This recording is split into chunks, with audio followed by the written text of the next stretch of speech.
have fun. Oh, well. You're breaking up, Bob. You're breaking up. And that's a fact.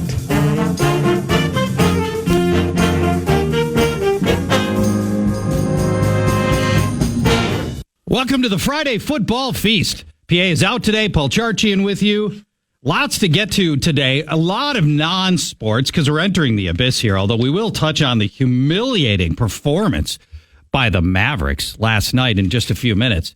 But before that, I've asked Cory Cove to stay over a couple of minutes from the power trip. You and I attended the Wayzata High School graduation commencement service. Yeah, I don't know. 1 week ago.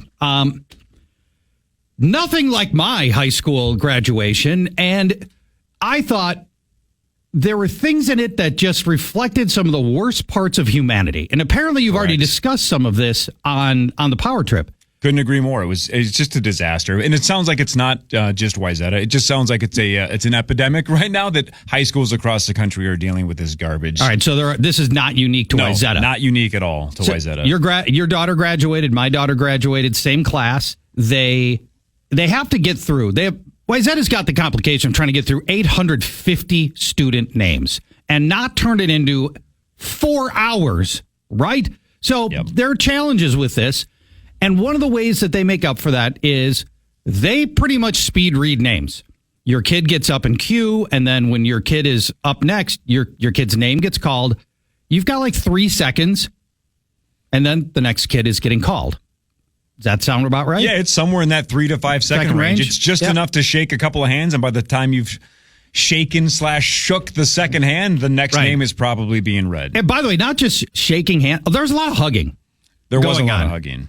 There was never a teacher at Eden Prairie High School that would ever have hugged me, nor would I have hugged any teacher. There was a veil of decorum that you did not. There was no hugging of teachers back then. Yeah, and I'm not trying to call out this specific kid, but the principal's son was the one that seemed to not want the hug, right? Because it's like, oh, my dad's hugging me, right? So that was the one awkward hug that he's like, can we just move this along? But yeah, no, man, it's 844 kids, like you mentioned.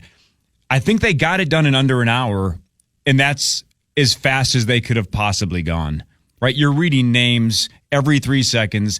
And I know where you're going with this because it's what we talked about on the power trip, man. But the yelling is just the worst possible buzzkill. So right before they start with the names, they told the assembled audience in Mariucci Arena, by the way. Yeah. Such a big school, right? And so many people that do not cheer after each kid. You will lengthen the program and you will be cheering over the next kid's name, which is very disrespectful. A third of the people had the name to get called, and then it is screaming from the audience. Yep. And it turns into a competition between these groups of assembled family and friends about who's going to scream the loudest for their kid. And for the longest. Yes. Because here's the unwritten rule that you can't just regulate. You just can't find a way to balance this out. But in that 3 to 4 second window between names, if it was like, Paul Charchian, if I was like, yeah, Charch, right? Just like a second and a half. Sure, that'd be annoying, and you technically are not following the rules because you're not supposed to clap or applaud or cheer. But at least you're giving the next name the courtesy of saying, I am clearly wrapping up my applause after about a second. You're talking about groups of people, sometimes 3 or 4 people in a family or 30 people in a group that were just shrieking. Not like, yay, Billy, but just screaming. I'm going to see like the Minneapolis Miracle happened at Mariucci last Friday. You know what I mean? Like a sporting event buzzer beater going off. That's how people are losing their minds. Well over the next name. And obliterating the next name. And the 2 gals that were trying to go back and forth reading the names, if it was egregious, and it was often, they would wait a second or 2 extra, but they can't wait 30 seconds, because if they do wait 30 seconds, we're never So you end up having to just read the second name, and that name gets washed out. I would argue most names that got screamed over you could still hear, but there were 3 or 4 that I'm like, I didn't hear that name at all. And if that had been my daughter, I would have thrown fists. Yeah. I'd be like, are you nuts? Why can we not follow the rules? It's so disrespectful. It's the worst. I'm still angry about it. Same. A week later, And I don't know what. I think the school could have done more to hammer home how totally inappropriate that was. What do you do, though? Because did you get that email from the principal as well? Yeah. The principal sent an email a day later saying, sorry for all the disruptions. We're going to take steps to make sure this doesn't happen again. I don't think you can solve the main issue, though, is just lack of respect for other people. Yes. What can they possibly do to stop this? I mean, you can't threaten, if you scream, we're not graduating your son or daughter. That's not on the table, because how would you ever regulate who's screaming for who? No. So I don't know what they can do, and I think the answer is there's nothing you can do. You just have to hope people follow directions. I would not rule out armed guards. We just drag those people out. I don't know. No. I wish I was serious. I mean, there were police officers there. Yeah, there were. And there was a fight almost in a near How about fight. This? Right. Air horns. Somebody does that, and then I want to run up to them, the people that are yelling, and I just want to air horn them right in the head. I mean, sure, that would be fun. It wouldn't solve the problem. No, it definitely it would kind of feel good in that moment. It would feel great. Yes. So there's this as well. Go ahead. Do you know how hard it is not to graduate high school? Yeah. I mean, this is, I know. It's just the whole system is designed to get you out unless you are an utter and complete failure at it. I mean, you have to try not to graduate. It's not even, honestly, it's not that big of an accomplishment. It's like 90-something%, right? The high 90s. It's not like you're losing your mind because it's a surprise who gets valedictorian, right? And it's like, oh my God, my kid won, and I'm cheering. It's just, your kid didn't fail. Yeah, your kid did not fail. Your kid made it through a system designed to get everybody through the system. This is the joke I said last week, and I'm going to say it again because it's a different audience. Zach and Sauce graduated. Exactly. Kind of. More or less. Right? I mean, it's No Child Left Behind is a real thing. I said Minnetonka tried to leave Sauce behind, and they wouldn't.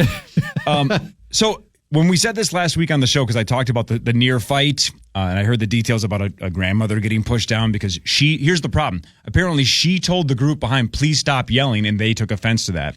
That's the other problem, is if you're in the side that is following the rules, you have to shut up. You can't even complain to the people that are yelling because they're already yelling. They already don't care what you think. Right. So now you're just igniting that flame even further by saying, please stop yelling. My kid's name is... Then they're going to say, you shut the bleep up. Right. So there's no now you've got conflict in the stands. Right. So most of us just sit there quiet. There's nothing going on. It just sucks. So what I've been told, though, by other people on Twitter and people that I've run into in the last week that heard me say that, they say this is not exclusive to Wayzata. And not only is it not exclusive to Wayzata, everywhere it's getting worse. Every year it ramps up and up and up and up. And I'm with you. I graduated now, 26 years ago, which is crazy, 1998. 200 and something kids in our class, 98 in Chisago Lakes. I don't remember anybody screaming or yelling. No, none. The only thing I remember, and this is to your point about how it's pretty easy now to graduate high school, every class, though, has one or two kids that almost always have like a liney shirt on underneath their robe, and they drank a 12-pack of beer every day of junior and senior year. They probably shouldn't have made it, right? But their family is so relieved that they barely snuck by. That little Johnny or Billy kind of goofily walks across the stage, and that family is truly, genuinely so happy that he made it. It's almost always some drunk dude, right? But what you're talking about and what we experienced last week was just, that's my kid's name. I don't care if they have a 4.0 or a 2.2. I'm going to lose their mind. Yes. It's so freaking annoying. Yes. At the expense of the person that's after that person who does not even get to hear their name. Their parents don't get to hear the name. Grandma flew in, all that stuff. That whole moment ruined because you have to celebrate your kid's accomplishment. And how about the inverse, which is also stupid, but it's still following the rules? You have these giant ovations, right? Groups freaking out for their kid. Yeah. Then the next kid's family follows the rules. So you go from thunderous applause to crickets, all Charchian. And it seems like, nobody cares that Charch graduated? So even though everybody's following the rules, it sounds like either no one's here for Charch, or no one cares about Charch. It's like I hated it. I'm like, man. So I got a little lucky because my daughter was like, I don't know. She was like the 14th person up. She was one of the first ones out, and I think there was only one or two small screams before that. It got worse and worse as the 45 minutes went on. It turned into a competition. It did. So I got your lucky. kid was 30 decibels. We're going to go 35 decibels. Exactly. And then we're going to go 40, and we're going to go 45. And as that thing dragged on, people got louder and louder and louder, and it turned into this stupid competition. Now, you could have left at that point. Could have, but yeah, there were other people's names we were waiting for. And it's just like, we didn't want to just ditch her, even though we knew she's 18. She can drive home. She drove herself there. She's going to drive herself home. But I don't know. We wanted to see her afterwards. But we could have ditched the hour of anarchy. Which you could is exactly what it was. So that's why college graduations do it right.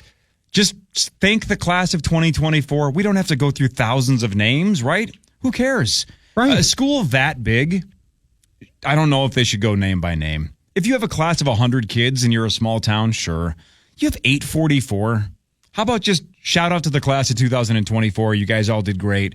Good luck with the rest of your lives. Here's a bunch of cliches about, building a better future. Oh, boy. So that's another thing. Yeah. The speeches. All right, the speeches. I know. Okay. So I get that the principal is going to stand up and he's going to give a speech. The superintendent's going to stand up, give a speech. And I understand in their mind, the class of 2024 is effectively no different than the class of 2023 or the upcoming class of 2025. But it's so boilerplate. I mean, can't you call out anything that's unique to this class? You're right. He could use the exact same speech next year. Exact same speech. And you'd never know the difference. Take a couple of paragraphs, move them around. Done. That's it. Everything you've accomplished, all your work in the community, Yes. all your academic achievements, the sports championships we won. Congratulations. Yeah, whatever. Same thing next year. Same exact stuff year after year. And I don't want to crap on these two kids because the two kids that spoke did a really good job, right? Yeah. They're 18. Particularly the second kid I thought was great. They did 1,000 times better than I would have done at 18 years old, right? They both were they projected, they spoke well, the speeches were great. So I don't want to dump on the speeches. I just, as a 44-year-old bitter man now, I couldn't stop thinking how both of them seemed to think that they had the world figured out at 18, all 18-year-olds do. Yep, they think. And that's why I didn't want to dump on them, because I'm thinking, well, I would have thought that I had the world by the balls at 18 as well. But the way that they were talking to a whole group of here's what a life lessons, yes. Right, here's what we've learned, and here's what we all need to know, and now that we're adults, we have the world. I'm like, sweetheart, you are in for a world of hurt when you see that mortgage, right? When you when you start seeing electric bills and cell phone bills and auto insurance, have fun with that, right? The world at 18 is very different at 28, 38, 48, only if she's 5'3". Buckle up. I mean, those kids seem like they're very grounded kids, and they have the whole their whole lives in front of them. But man, how do they pick those two kids? They didn't go like a lot of my school went valedictorian. You're up. This is what you've earned by being valedictorian, and then they picked, I think, our salutatorian. I mean, so that was our two speakers.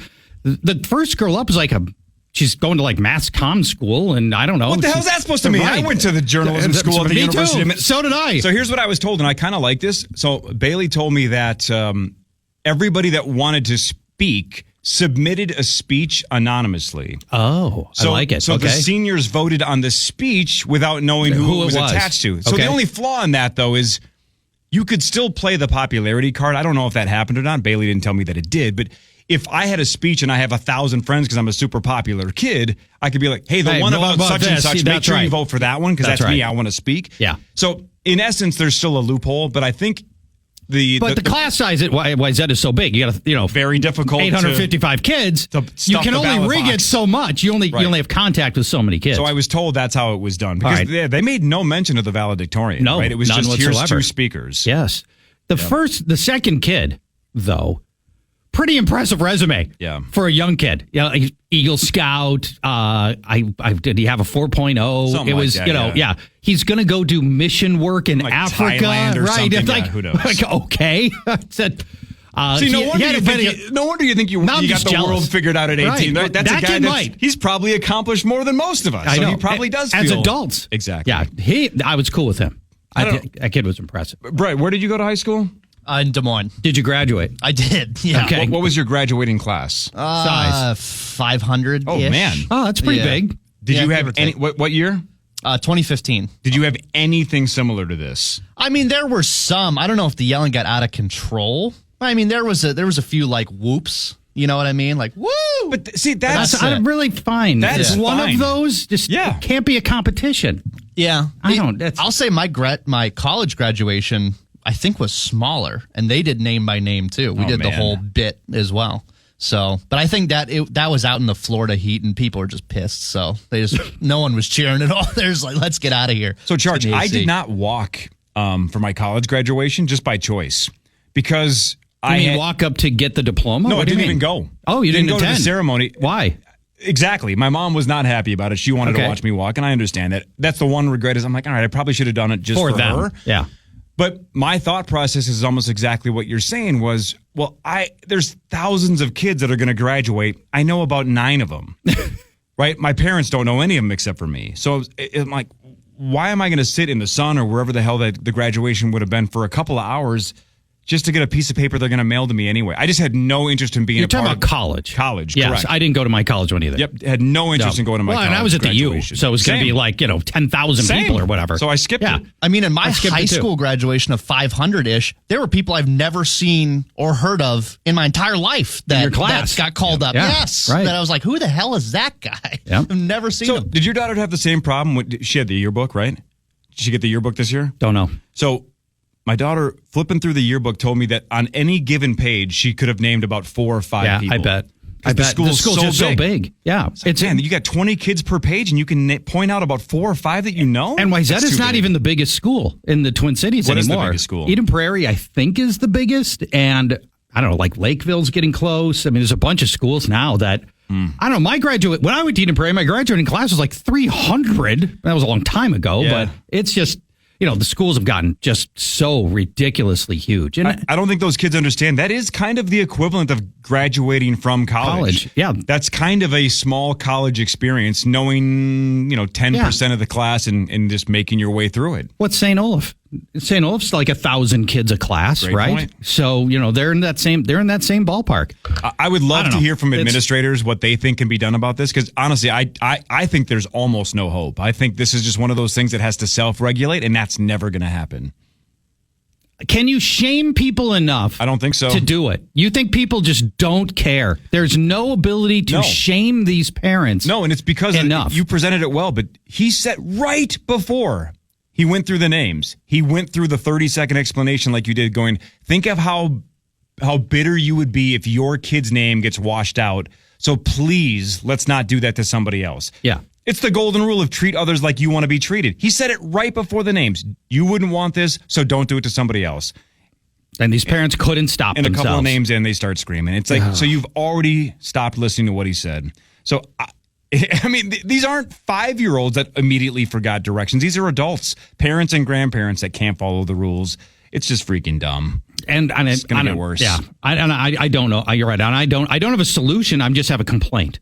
Yeah. Which is what we mostly do on this station anyway, regardless of topic, I think. It's a tough one, man. Yeah, that stinks. Thank you. Yeah, I appreciate you. Having you here to add validation to this whole story, I think very important. Yeah, I mean, it was across the board. Everybody I talked to that was there that night said the same thing, going like, man, that was just super disappointing is the word. It wasn't absolute chaos and devastation, but it was just disappointing. It was like, man, that's what they get. They get 45 minutes of that. All right, whatever. Yeah. All right. Thank you, my man. Thanks, Charch. Yep. Cory Cove, Power Trip Morning Show. When we come back, I want to touch on the Mavs, but also coming up over the course of this show, is Sam Darnold any good?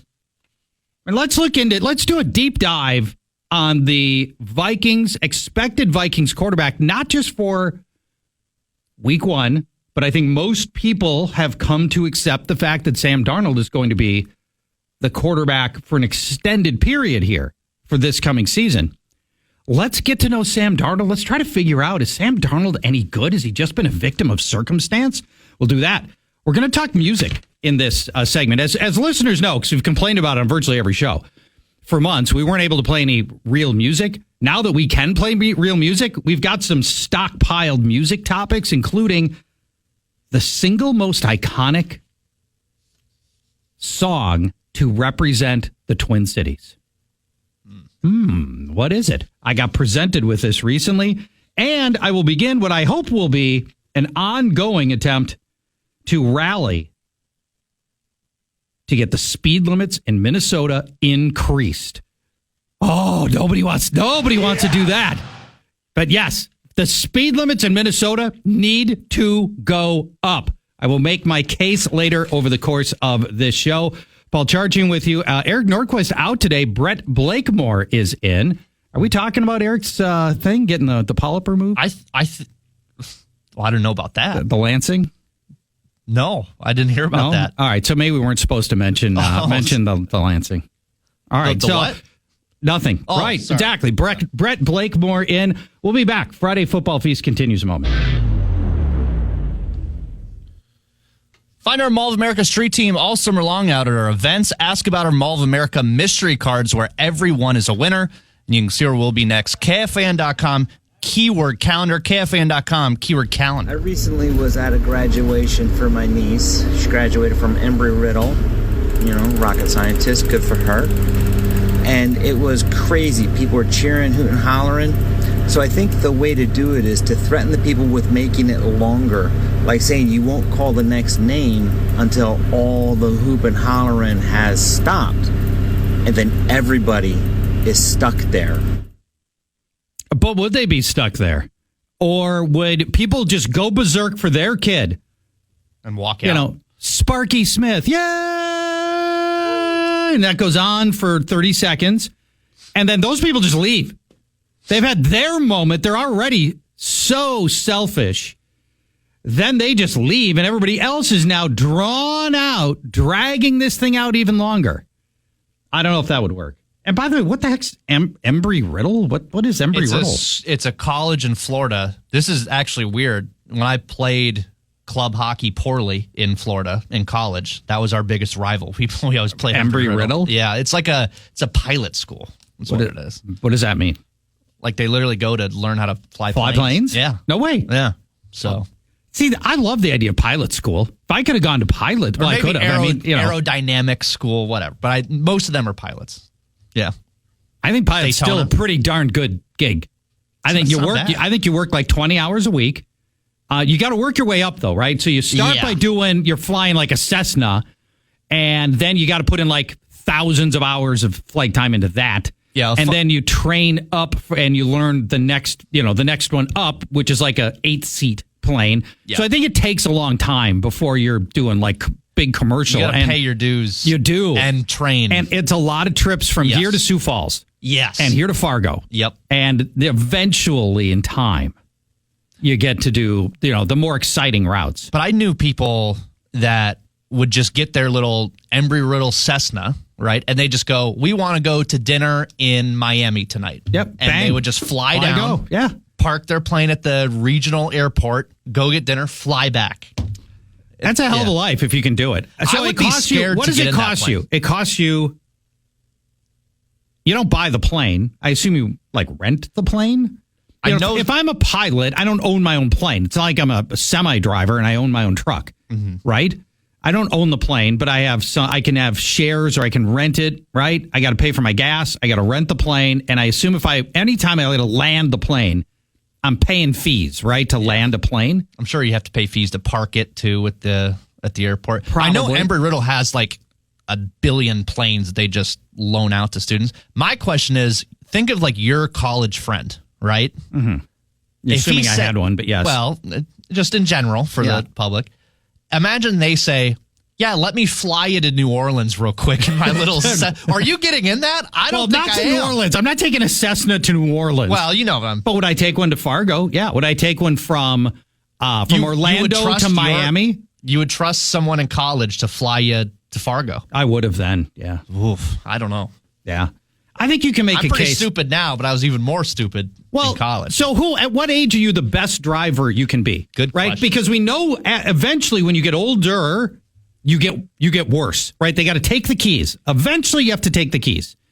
And I remember being in a car with somebody that needed the keys taken. He was like 92, and he was an absolute menace.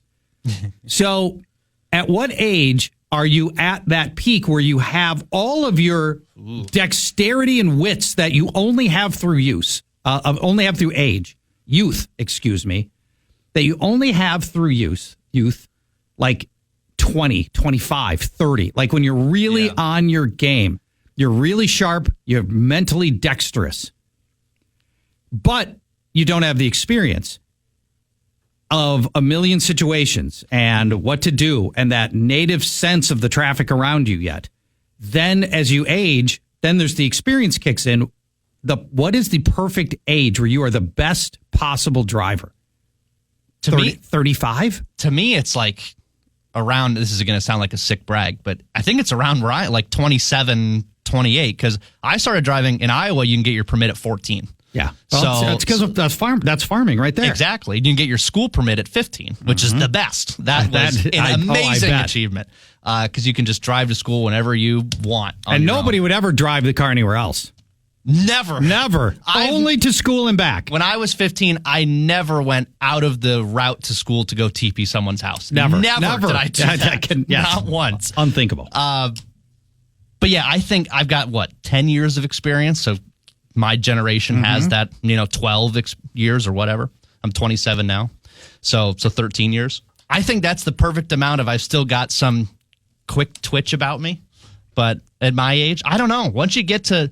Like think about it like esports, right? The prime of like your quick trick reactions is like once you're past 25, your quick twitch is gone, essentially. I mean, your reaction speed. If you look at esports teams, the esports teams, they're all under 30 and mostly under like 25. Yeah. Right? That's probably mostly under like 23. That's your peak. That is your peak dexterity right there. But driving, ultimately, I think it's more important to have the experience than to have and the judgment not to do stupid stuff.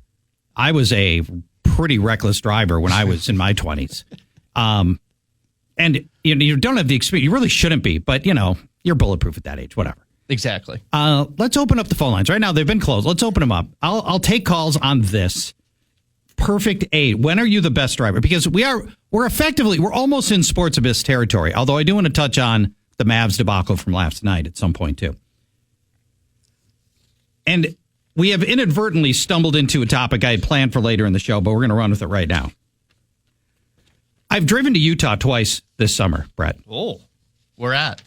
Southern Utah. Gorgeous, right? So, you're like Zion and Bryce and Moab. I mean, I was in St. George earlier this year. No way. Beautiful. I was just in St. George 2 days ago. I went on a golfing trip there. Yeah. The best. Yeah, it's great. St. George is fantastic. Love Southern Utah. So drove there and twice. 90% of my road time from all the way to Utah. This is like, it's like 1,500 miles each way. 90% of my road time, the speed limit was either 75 or 80, all the way from Utah to the border of Minnesota. Minnesota's maximum allowable speed limit is 70. We are the outlier here. Now, most of this drive is all outstate. 90% of my drive, when you go from here to Utah, it is cornfields and it's straight, right? And what I'm about to say does not apply to intercity. I'm not talking about Minneapolis and St. Paul.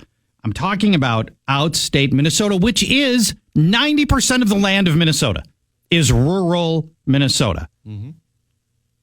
We forget that because here in the cities, the listeners across the Fan Radio Network know exactly what I'm talking about. But here in the cities, we're so insulated and we're so city-centric, we forget how much flat land there is in Minnesota. Everybody's already going 75, 80 miles an hour on these outstate roads. The cops go 80. You go 80. We're all going 80. If you actually drive the speed limit that in outstate Minnesota, which is either 60 or 65 or at most 70, you are a threat to the drivers around you more than the people who are exceeding the speed limit. You are a bottleneck. You are causing lane changes that do not need to be made. You are more dangerous to the welfare of the drivers around you than the people that are going with the flow of traffic. You are causing more accidents than you are solving by driving the slow speed limits in Minnesota outstate. Everybody is going faster than the speed limit. The 70 mile per hour speed limit, and it's not even always 70. Many parts of outstate Minnesota, it's 60 or 65, which is patently absurd. It is farmland. These are underused roads. They are straight. You can see for miles ahead. The 70 mile per hour speed limit criminalizes people who are harming nobody. We legalized weed because we wanted to stop criminalizing people who weren't harming anybody, unless they were doing something else that was criminal, like some other criminal act. I don't see why we can't do the same thing with our speed limits here in Minnesota. We are a state of pearl-clutching ninnies, many of whom are going to be very, very offended by the notion that we would increase the speed limit. But the time is here. Cars have never been more safe. I drive a Toyota. My Toyota, this is not like some supercharged thing with a bunch of extra safety stuff, right? This is a Toyota. It's got adaptive cruise control. It's got lane departure warnings. It's got lane departure correction, what will put me back in my lane. Collision detection, automatic lane centering. And it's got there's cars have never been safer. And we're still going the same miles per hour that we were going 30 years ago. We have airbags. We have seatbelt laws. So much has changed to make driving safer, but we haven't changed our miles per hour, our speed limits. Yes, I understand. The slower you go, the fewer injuries that will happen, the fewer accidents. But where does it end? 55 miles an hour? 45 miles an hour? 35 miles an hour? I mean, if the only thing you're going to use as a barometer for how fast we should drive is how many people are going to get hurt and how many accidents there may be and how many injuries there may be, well, then why are we driving at all? Why don't we lower it to 35? It is time, particularly for outstate Minnesota, for us to do what most other states have done. The only other states that have a maximum speed limit of 70 are northeast corridor states where the population density is extremely high. New York, Massachusetts, Delaware, Connecticut. Those states are 70s. We are 70s. We are nothing like them in population density. I know I'm talking to a very, very small audience of people who agree with me here. I would like to think there are more. I think there are way more pearl clutchers than there are people that want to stop criminalizing everybody who's already driving faster than the speed limit, which is what we're doing now. Virtually every time any of us get in our cars, we break the law with the speed limit. Almost every time. Let's stop criminalizing innocent Minnesotans. I can't believe that you would suggest that Minnesota, from a policy standpoint, is behind all the other states around us. That's never happened. That would never happen. Sports betting, never. No, I can't think of one example. The other thing that I want to bring up too is, and I think I read that it's something to do with the homeowners association around St. Paul. It is. But that 45 miles an hour. The 35E thing is absurd. I would argue that it's more dangerous because half the people don't know that it's 45. That's right. So I'm driving at my 54, which is 9 over. Yep. That's my rule. 9, you're fine. 10, you're mine. I live by that rule. And you've got people flying past you at like 70 miles an hour because they're like, this is an interstate. It's supposed to be fast. Right. It's got a handful of lanes. What's the problem here? I mean, because you would never know if when you get on 35E south of St. Paul, if you didn't see the signs and you didn't happen to notice the mile per hour, so you're going to assume it's the same there as it is everywhere else on the Twin Cities, right? Yeah. And that it's going to be 60, 65. 35 goes as far down as Texas somewhere? Yeah, Dallas. You're here in Dallas, for Pete's sake. And I'd be willing to bet the only place that's below 55 is in St. Paul. Yeah, it's 35E, whatever. It's absurd. It's ridiculous. We'll take calls on this as well. Also, what is the prime age for driving greatness? When are you at your prime, where you've got the combination of experience, but you still have the dexterity and agility, mentally and physically, of youth? Let's see what Ken has to say. Hi, Ken. Hey, how you doing, Charch? Big Good. fan. Thank you for listening. Appreciate it, my man. Yeah, so I've been a professional driver for close to 40 years. And I'm 60 now, and I'd say your prime is, probably around 35, 40 years old. Yeah. You got to have at least 20 years of experience of winter driving. Yeah. And the average person that drives back and forth to work and goes to the grocery store, it takes them 10 years to drive what I drive in a year. I bet. So I drive a big truck, and, raising the speed limit's another issue. I would love to see it happen. The problem is people drive 20 miles over the speed limit as it is. You already kind of addressed that. And every highway patrol will tell you that you can't really raise the speed limit. The time to do that was 20 years ago, because right now people are looking down at their phone, and you can't stop them. That text that comes in is more important than their life, and they're going to do it regardless of what the law is. You can tell them to stop, you can give them tickets, but they just can't stop. I gave up driving a motorcycle because people can't see my 30-foot truck. They just merge right in, and you can't be safe on the road with people. And the faster they go, the more distance you're going down at your phone. So that would create massive accidents. And believe me, I've been a proponent of raising the speed limit for 20, 30 years, but now it's too late. It would be a disaster. Ken, what kind of truck were you driving? What were you pulling? Well, I'm driving a roll-off truck, which is basically a big dump truck. Okay. All right. Okay. And that's a little different than a semi, right? If you're pulling a dump truck, that's, I think it's a little different than what a semi driver would experience, right? Yeah, you're not pulling a trailer, but a lot of us can pull a trailer and have pulled trailers. I bet. But it's the experience on the road that I set that expectation. I think so too. I got daughters that are in their 30s. They're 33 and 31, and I still have to put my hand on the dash, and I got my seatbelt on, and I'm terrified because they don't look ahead. And it takes you a lot of years of professional driving to look ahead 2-3 stoplights, to know, to just let off. You don't always need to be on the gas and then on the brake. And it takes quite a few years. So I heard somebody there, I wasn't sure who it was, saying your 20s. And that was Brett. It's not 20s. 20s is too young. But Brett's only 27, so he doesn't have any frame of reference here, Ken.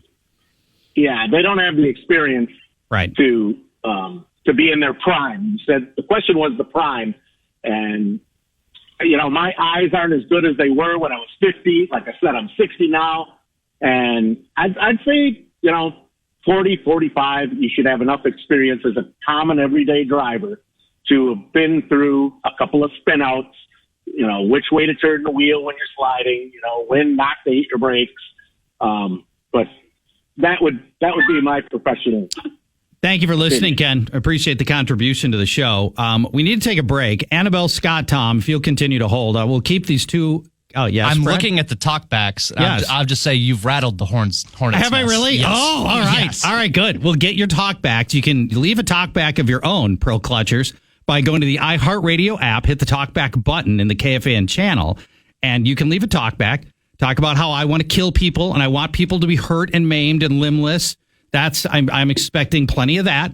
I think we should raise the speed limit. So that's item number 1 is the speed limit getting raised. Item number 2, what is the age at which drivers are at their best?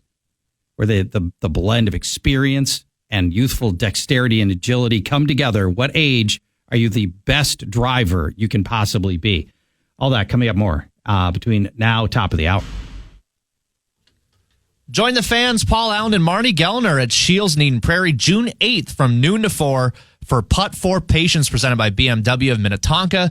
Bring a toy and the kids because there's going to be something for everyone, all for a great cause. Mini golf, food trucks, bounce houses, a toy drive, celebrities, prizes, and more. Tickets start at just $5 for kids. Visit tb1fund.org for details.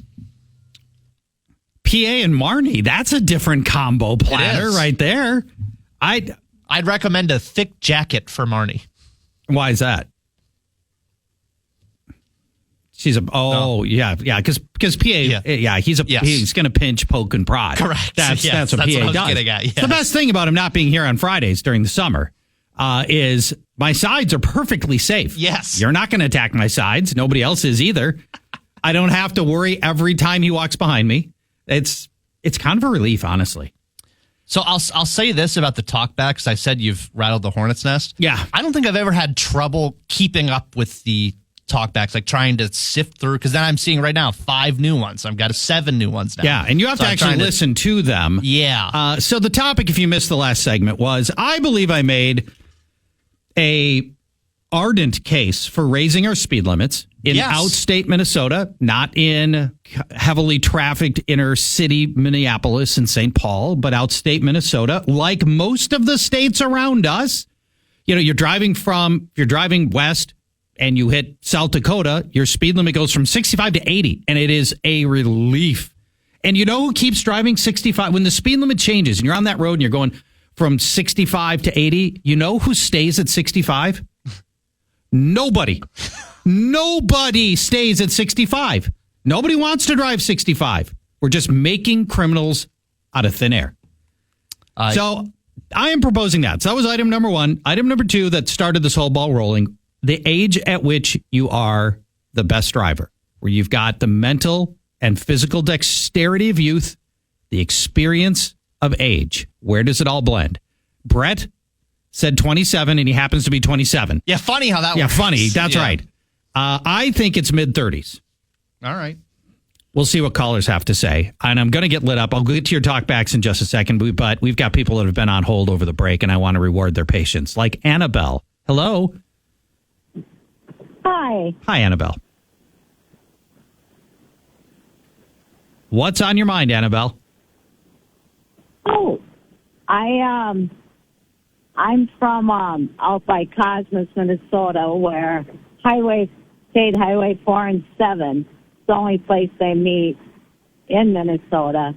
But out there in the rural, you know, we're farm kids / country kids. Yeah.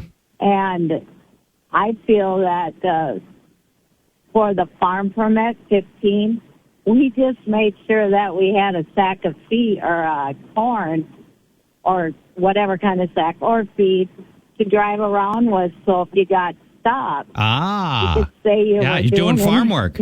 Yeah, I like it. That's the loophole right there, Brett. Yeah, I feel that the driving age was better then because we drove through the winters and all that. We knew how to. So I'm saying back then, you know, when we were in our early 20s, very early 20s, that it was better then, a lot better than it is now. And for driving out there, you just have to watch. Your only thing that gets in your way, which is slow down, are the tractors, the combines. And they pull over as far as they can, and you go around them, and away you go. Thank you, Annabelle. I appreciate you chiming in. I like that Annabelle's got some real life farm experience. How about that? Put seed in the back, and also, you know, most pickups are many pickups. Are in rear wheel drive unless they either automatically or you put it into 4-wheel. The seed in the back or the feed in the back will give you a little ballast. Well, then you're going to have to register the seed with the state and then get a license for it and then probably get. You don't have to have a license to move seed from one place to another place. I don't think that's in true. Your car. All right. Scott, hello. Hi. Say, my argument would be when the speed limit was 55, everybody did 60, 65. Yep. They changed it to 70. Then it went, everyone's traveling 75, 80. Now, if you bring it up to 80, everyone's going to be doing 85, 90. When does it stop, you know? Okay, I think that's fair. But when I drive through South Dakota, which I've now done 4 different times in the last month, you know, where the speed limit is 80, overwhelmingly traffic's going pretty close to 80. You know, I see traffic going 82, 83. I don't see people going 90, 95 where the speed limit is 80. That doesn't jive with what I've seen in the places in the country where you can go 80. I have another reason as well. Okay. Now, up north, I mean, we're lots of rural in between the cities and up north, and I live up north. We have a nickname for everyone from the Twin Cities, and we call them Cityots because they all drive like idiots. Yeah. And so if you're going 85, you're going to be more of a Cityot than you were before. So. Well, okay, let's reverse it, Scott. You're from which part of Minnesota are you from? Barnum, near Cloquet. Okay, so you're from Barnum. If I put you downtown Minneapolis, how are you going to feel? Oh, very uncomfortable. I've been downtown Minneapolis many times. I go to football games. I go to other things in the area and that. And I just don't like driving down there because people cut in and out so fast. They don't hardly use a blinker. They don't. There's no courtesy whatsoever. Up north here on Fridays, it's stay off of the northbound lane because all the Cityots are coming. And on Sunday, it's stay off of the southbound lane. All the Cityots are going home. Yep. I hear you. All right. Thank you, Scott. Appreciate that. You're comfortable driving what you're used to. And I think if you're from the cities, you're more comfortable driving downtown. You get outstate, maybe you're less comfortable there. Although I don't know. When I go outstate Minnesota, by and large, it's just straight and flat. It's easy. Hi, Tom. Hey, how's it going? Good. What's on your mind? Love the show, Charch. Thank you. Okay. I went out east to get a car for my wife. Okay. And I drove out there for a play along to see Wicked. Anyways, you can drive 100 miles an hour in the fast lanes out there, and they don't even care because I think maybe it's the toll roads, but all the trucks have to stay in the right lane. Yeah. And all the slower traffic has to stay in the middle lane, and if anybody's going slow in the fast lane, they get pulled over. I love that, and we need that here. They don't do that here. I know. We don't do that here. They don't do that here because all the Minnesotans always want to put their foot down and say, I'm going to drive the speed limit. Yep. I know better. I know better. Yeah. Yep. Exactly. If someone wants to get a ticket, let them get a ticket. They're paying for it. And then the guy that just called, he may call us idiots down here, but at least we don't turn right to make a left turn. You know how they all swerve out? Everybody swerves out in the country. Yep. They swerve out to the right to make a left turn. Drives me crazy. Thank you, Tom. I'm with you. Why can't we do what other states do? There should be signs every mile. Slow traffic, keep right. You do not get to decide, even if the posted speed limit is 55. You do not get to decide that you're going to park yourself in the left lane and bottleneck traffic for miles because you've got the moral high ground and you've decided that free-flowing traffic is not acceptable to you and that you're going to be the bottleneck in the left-hand lane. Get the hell over. You are a threat to the safety and well-being of everybody behind you when you do that. Get over. And they should be pulled over. The free flow of traffic. You can make a case we shouldn't even have speed limits. That's a whole other thing. If you really want to take it one step further. Just the free flow of traffic is the most important thing that you are moving with at the speed of everybody else. Not making up your own rules. All right, let's go to some of the talkbacks. I'm sure the pearl clutchers are going to come after me. I'm putting up my emotional armor right now. Well, we'll start with an idea more than a pearl clutcher. Hey guys, to address the speed limit and driving in the slow lane, I was in Europe a few years back, and especially on 3-lane or 6-lane highways, they had 3 separate speed limits. I like 85, 75 in the middle lane, and 65 in the right lane. I think it's a great idea. I like it. I think someone in the state should look it up. I'd be all for that. I'd be all for that. That would make so much sense to me. We could have a 60, a 70, and an 80 lane. Let's do it. Or in St. Paul, it'd be a 35, a 45, and a 55. Exactly. Yes, it would. Yeah, that would probably be the case, unfortunately. Hey, Charch, is Jake from Apple Valley. Couldn't disagree with you more on the speed limit topic. I just feel that it's right where it needs to be. I mean, if you need to go faster, people already drive faster. So, and I don't really see them pulling a lot of people over. But they can. And if the cops need an excuse to pull you over, now they got one because you're going with the regular speed of traffic, 70 miles an hour and a 65 or whatever, and now you can get pulled over. I think there'll probably be a lot of people like that. All right, what else have we got? Let's go here. If it wants Up for speeding going. Hang on. In Minnesota, if you are stopped for speeding going fewer than 11 miles per hour over the limit, there is nothing criminal and it does not go on your record. This was adopted to prevent insurance companies from using minor speeding violations to drastically increase premiums. So you have to be driving at least 81 in the 70 mile per hour zone in order for it to be criminal in Minnesota. You might take this into consideration in your diatribe. All right. And it was a diatribe, and I love the use of the word. Is that a shot? Probably, but I like the fact that she educated us on something we did not know. That was fantastic. I did not know about the where that limit was. We're at the top of the hour. I should probably take a break here. I'm already now like 5 minutes late on that. But I've enjoyed this topic, and you're always welcome to chime in on the Bradshaw and Bryan KFAN text line as well, 64686. Also, we've got the inbox. Is that also a Bradshaw and Bryan sponsored inbox? I think it might be. It used to be. Yeah, I'm not sure. Booth at KFAN.com is the inbox there. Or many people. The Bradshaw and Bryan KFAN text line. Yeah, and the Bradshaw, well, I just mentioned that. The Bradshaw and Bryan text line, 64686. Many, many people think that all I care about is killing everybody else. Way to kill him, Charch, says David Johnson. This guy is a total moron. That's me. Way to endanger people's lives. People are already driving too fast. Minnesota roads are not straight for 80 miles like the Dakotas and Wyoming. But they are. If you go outstate Minnesota, it's straight and flat. I just drove to St. Cloud. It's straight. It's straight and flat. Yeah. It is. I think these are people that are primarily oriented in the Twin Cities and have got a Twin Cities mindset that do not want to raise the speed limit. More Friday Football Feast coming up now.